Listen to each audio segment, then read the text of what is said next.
Australia's cultural policy, I think of moments like this. I think of works like this.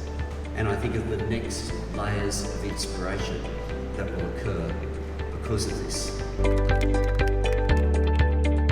Chris's original, which is this big, blown to this big, and they then attach that to a background and connect it onto the warp, and then all of these wonderful weavers interpret it, and this is the result.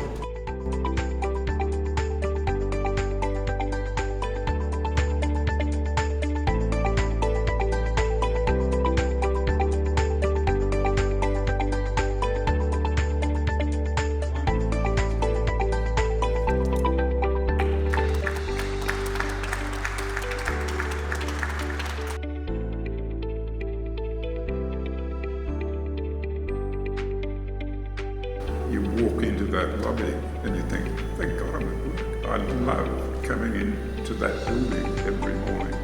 And I think that just lightens up your day.